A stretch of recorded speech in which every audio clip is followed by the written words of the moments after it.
C'était une journée d'avril froide et claire. Les horloges sonnaient 13 heures. Winston Smith, le menton rentré dans le cou, s'efforçait d'éviter le vent mauvais. Il passa rapidement la porte vitrée du bloc des Maisons de la Victoire, pas assez rapidement cependant pour empêcher que s'engouffre en même temps que lui un tourbillon de poussière et de sable. Son appartement était au 7e. Winston, qui avait 39 ans et souffrait d'un ulcère variqueux au-dessus de la cheville droite, montait lentement. Il s'arrêta plusieurs fois en chemin pour se reposer. À chaque palier, sur une affiche collée au mur, face à la cage de l'ascenseur, l'énorme visage vous fixait du regard. C'était un de ces portraits arrangés de telle sorte que les yeux semblent suivre celui qui passe. Une légende sous le portrait disait « Big Brother vous regarde ». À l'intérieur de l'appartement de Winston, une voix sucrée faisait entendre une série de nombres qui avaient trait à la production de la fonte. La voix provenait d'une plaque de métal oblongue, miroir terne encastré dans le mur de droite. Winston tourna un bouton et la voix diminua de volume, mais les mots étaient encore distincts. Le son de l'appareil, du télécran comme on disait, pouvait être assourdi, mais il n'y avait aucun moyen de l'éteindre complètement. Winston se dirigea vers la fenêtre. Il était de stature frêle, plutôt petite, et sa maigreur était soulignée par la combinaison bleue, uniforme du parti. Au dehors, même au travers le carreau de la fenêtre fermée, le monde apparaissait froid. Dans la rue, de petits remous de vent faisaient tourner en spirale la poussière et le papier déchiré. Bien que le soleil brillât et que le ciel fût d'un bleu dur, tout semblait décoloré, hormis les affiches collées partout. De tous les carrefours importants, le visage à la moustache noire vous fixait du regard. Il y en avait sur le mur d'en face. « Big Brother vous regarde », répétait la légende, tandis que le regard des yeux noirs pénétrait les yeux de Winston. Derrière Winston, la voix du télécran continuait à débiter les renseignements sur la fonte et sur le dépassement des prévisions sur le 9e plan triennal. Le télécran transmettait simultanément.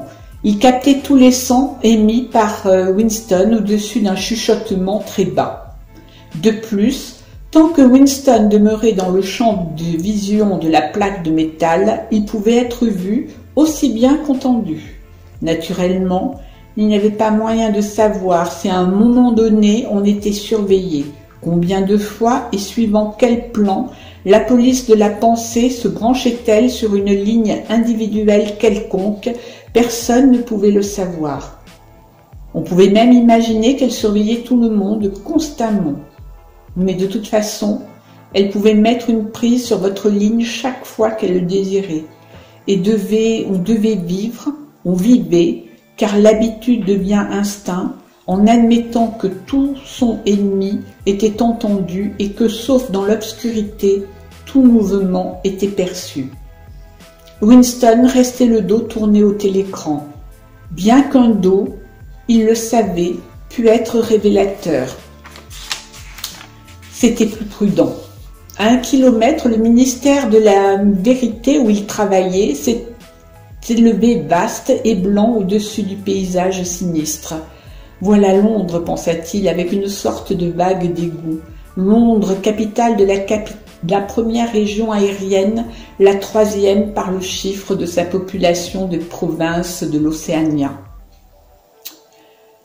Le ministère de la Vérité mini-vert en 9 langues frappé par sa différence avec les objets environnants. C'était une gigantesque construction pyramidale de béton d'un blanc éclatant. Elle étageait ses terrasses jusqu'à 300 mètres de hauteur. De son poste d'observation, Winston pouvait encore déchiffrer sur la façade l'inscription artistique des 3 slogans du parti. La guerre, c'est la paix. La liberté, c'est l'esclavage. L'ignorance, c'est la force. Le ministère de la Vérité comprenait, disait-on, 3000 pièces au-dessus du niveau du sol et des ramifications souterraines correspondantes. Disséminées dans Londres, il n'y avait que 3 autres constructions d'apparence et de dimensions analogues.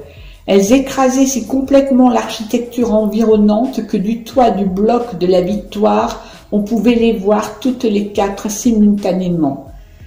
C'étaient des locaux des 4 ministères entre lesquels se partageait la totalité de l'appareil gouvernemental. Le ministère de la Vérité, qui s'occupait des divertissements, de l'information, de l'éducation et des beaux-arts. Le ministère de l'Amour, qui veillait au respect de la loi et de l'ordre.